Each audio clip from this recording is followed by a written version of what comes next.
कई rocket iron डोम ने मार गिराए हैं, जो कि डिफेंस सिस्टम है। आयरन डोम ने आसमान में ही कई रॉकेट गिरा दिए हैं। ये एक्टिवेट हो गया defence system, air defence system, और कई रॉकेट्स को आयरन डोम ने मार गिराया है।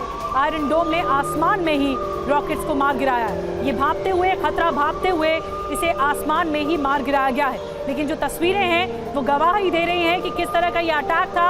आयरन डोम सिस्टम एक्टिवेट होता है और उसके बाद हवा में ही मार गिराया जाता है रॉकेट्स को।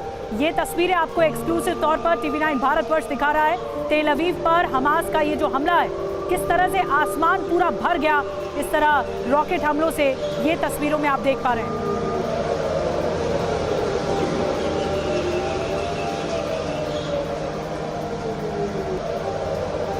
प्रोफेसर अमिताभ, मैं आपके पास आ रही हूँ। ये तस्वीरें तो बयां कर रही हैं, लेकिन बाद में इस बात की जांच की जाएगी कि ये एकदम से जो अग्रेशन देखने को मिला है हमास का, वो क्यों देखने को मिला है, क्योंकि कई घटनाएं कनेक्टिंग है इससे पहले की भी। क्यों ये अग्रेशन देखने को मिला है, वजह क्या हो सकती है बड़ी? देखिए, पिछली बार जब टॉक्स हो रहे थे और इजिप्ट और कतर उसमें इन्वॉल्व थे, उस समय बेंजामिन नेतन्याहू या इजरायली सरकार उससे अपना बैक फुट पे आ गई थी और उन्होंने कहा कि हम इस समय ये डील नहीं करना चाहते हैं, और हमास ने पूरा डिक्लेयर कर दिया था कि हम सीज फायर की तरफ आगे बढ़ रहे हैं। अब जो अगली मीटिंग होगी, जो सीज फायर होगा या जो भी होगा, उसकी वार्ताएं अब शुरू हो गई हैं। हमास ये दिखाना चाहता है पूरी दुनिया को और खासकर इजरायली जनता को कि देखो, बेंजामिन नेतन्याहू के नेतृत्व में हम अभी तक अपने अपने जगह पे से ऑपरेट कर रहे हैं, चाहे वो रफा हो या नॉर्दर्न गजा हो।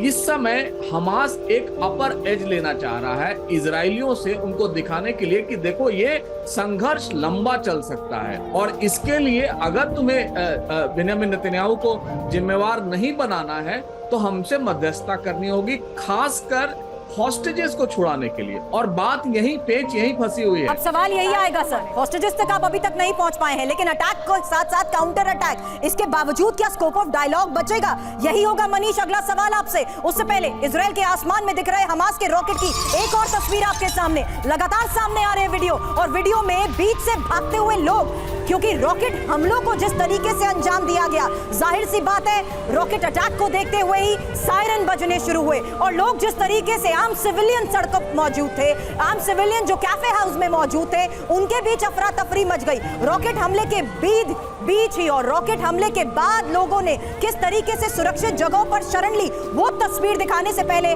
लोगों की ये आवाज सुनिए।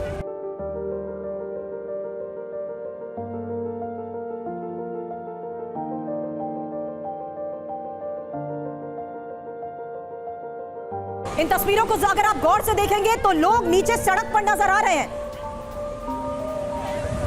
कुछ बीच एरिया की ये तस्वीर है जहां पर लोग मौजूद थे और ऊपर आसमान में ये रॉकेट, और रॉकेट हमलों के बाद लोगों ने एक तरफ जहां बंकर्स में जाकर शरण ले ली। मनीष, एक सवाल इस लिहाज से समझना भी बहुत जरूरी है, क्योंकि अगर हमास अब और हमलों को अंजाम देगा, अटैक काउंटर अटैक, उसके बीच में स्कोप ऑफ डायलॉग बचता है। क्या होगा नतीजा बंधकों तक पहुंचने की उस कोशिश का?